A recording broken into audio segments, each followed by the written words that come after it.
New beginnings often require a lot of changes in life, and usually quite a bit of reflection, which is ironic considering starting this channel I had to use this camera, which uses a mirror, and it's necessary to have reflections for this camera to even function. This is my first ever DSLR that I personally owned. It's the Canon ADD. Now, besides a few videos that were shot exclusively on GoPros, every single video on this channel was shot with this camera right here. I got this back in 2016, but let's rewind just a little bit further. See, this wasn't the first camera that I had ever used in my life. My dad had some old film photography cameras that we used on our camping trips, and we also had another Canon DSLR that we used before this one, but it did not allow video. So when I decided I wanted to do YouTube, when I wanted to start making videos, I looked into it, and this was a great camera for the price, for the options that it had, and it allows you to have, of course, the standard DSLR EF interchangeable lenses, which was huge. And to be honest, I've been pretty surprised that it's been able to hold up over the years. I mean, it's an old DSLR. It's not exactly fancy. I mean, it shoots only 1080p, but I did buy Canon, and Canon kind of seems to be like the Toyota of the camera world. Reliable, maybe not as many features, but it's going to last a long time. And this camera, well, it served me well. But we talked about new beginnings. And as the videography business grows, we of course need to keep our image quality as high as we possibly can, and the ADD is just not cutting it. So it's time for an upgrade. So what I've chosen is this right here.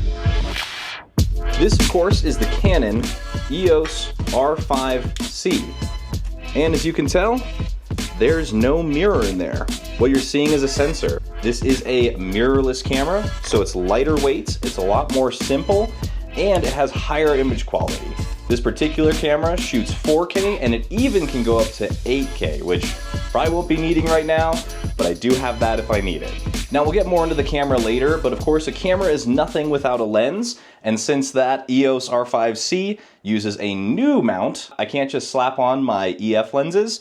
I do have to go for RF or get an RF adapter. I decided to go with a new lens, and that is going to be the Canon 24-105 f2.8. It is a large lens, it's a heavy lens, but oh my gosh, it has been absolutely amazing to use. I've already taken this out on some different tests. We had some events here in Durango that were low light, specifically Noel night, and we also had the Luminaria display down at San Juan College that we went to. And this guy, being f2.8, it performed really, really nicely. Now, this lens is internally zooming, so you don't have to worry about the length of the lens changing. So if you put a matte box, it just stays in place. And of course, it's extremely dust and weather resistant because it's all internal.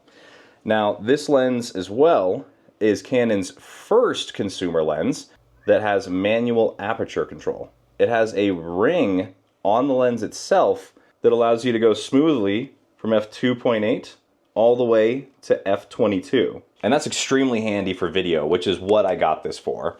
Now that does bring me on to the next talking point, which is that this camera right here, not only is an amazing video camera that can shoot all the way up to 8K at 60 frames per second, but it is one of the best photo cameras in the world.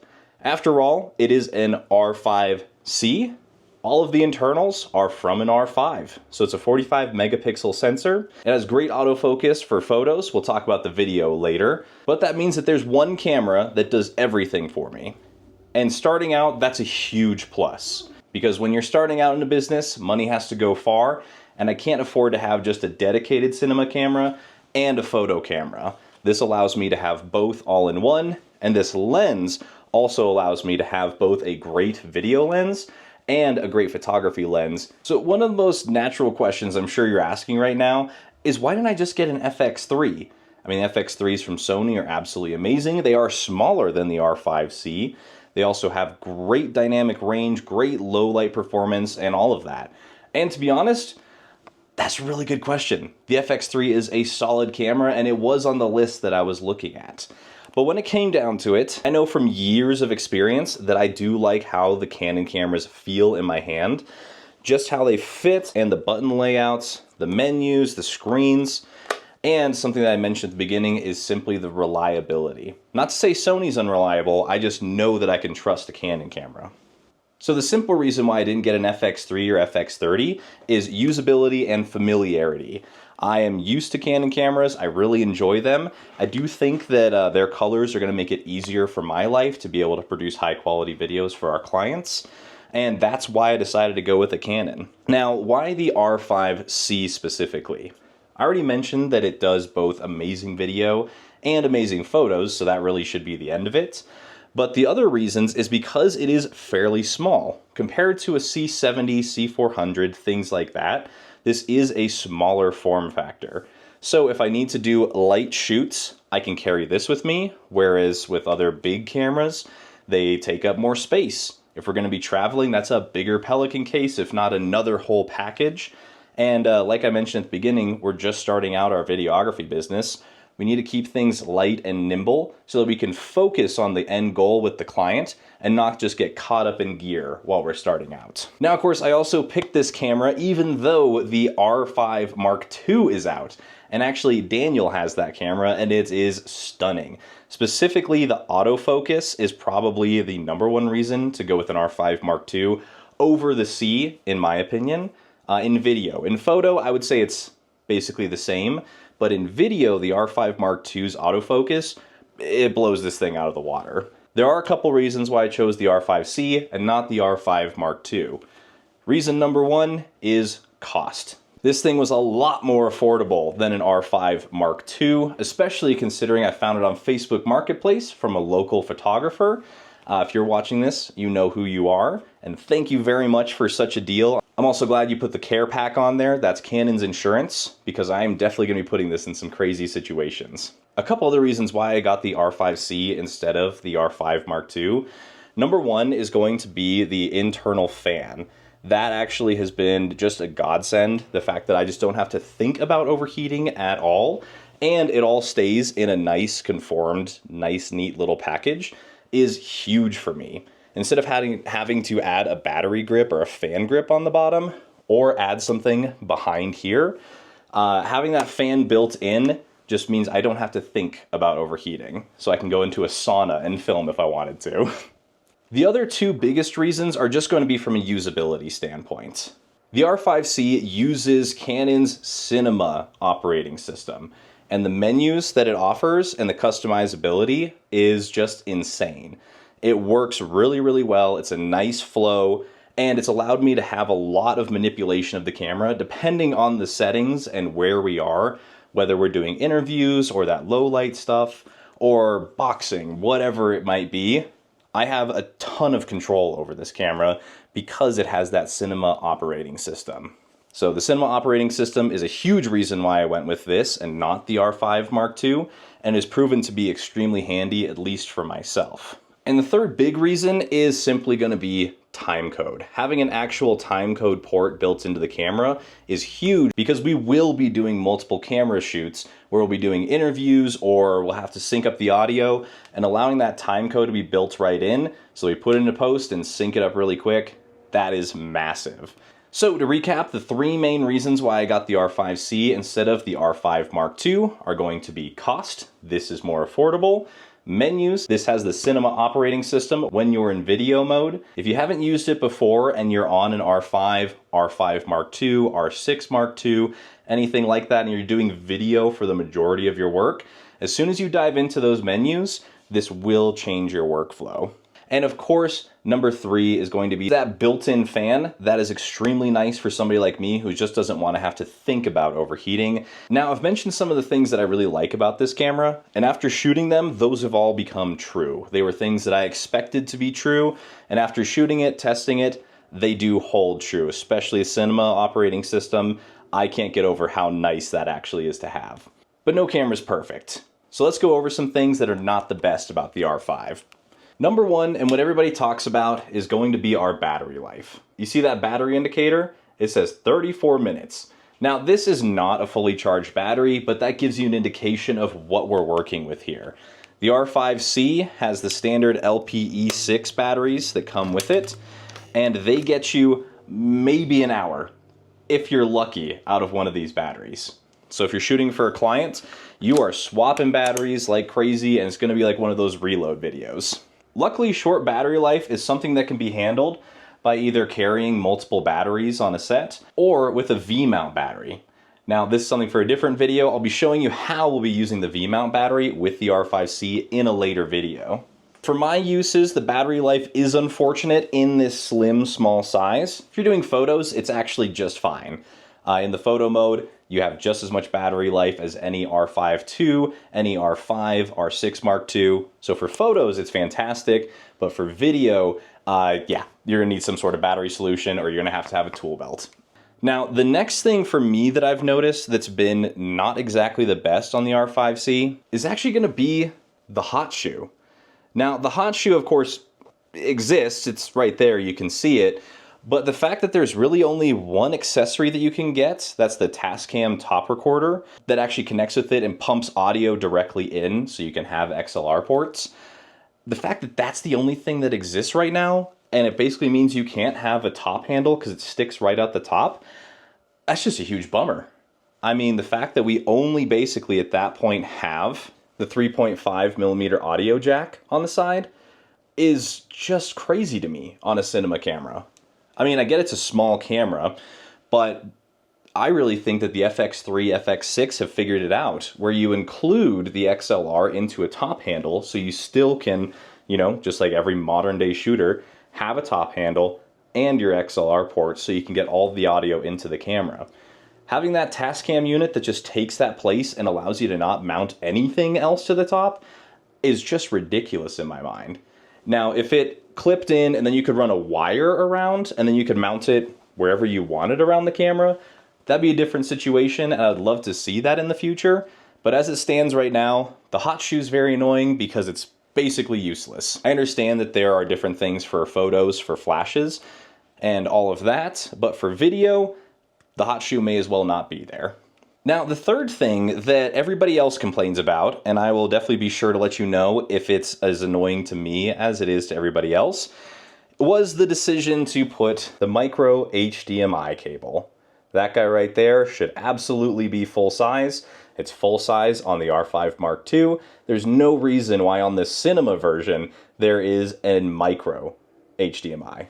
Now, I have a solution for that too that will also be going into depth in another video, but I'll let you know if that perfectly solves it or if it doesn't, which it seems like a lot of people are frustrated with it. But I also don't see many people with a broken micro HDMI, so we'll see. Now, the last thing that I would say is kind of a downfall on the R5C is going to be its autofocus. Again, in photo mode, absolutely amazing. It has subject detection, eye tracking, it all works really, really well. And I do have, of course, a lens that should autofocus very, very well. But for whatever reason, when I get into video mode, there just aren't the same features, which I knew going into the camera, but it seems to just not select the subject that often. Or if it detects the eye, it like really takes its time getting there, and then the subject is moved by that time. And trust me, I've adjusted the settings. But the autofocus just doesn't seem to work super well in this camera. We even had an interview set up, you know, talking head, really simple. The guy's not exactly moving all over the place. And there was some weird focus shifting that was happening during the interview.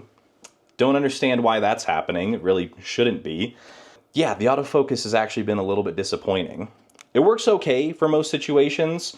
I was expecting it to be better, especially after using the R5 II. That autofocus is amazing.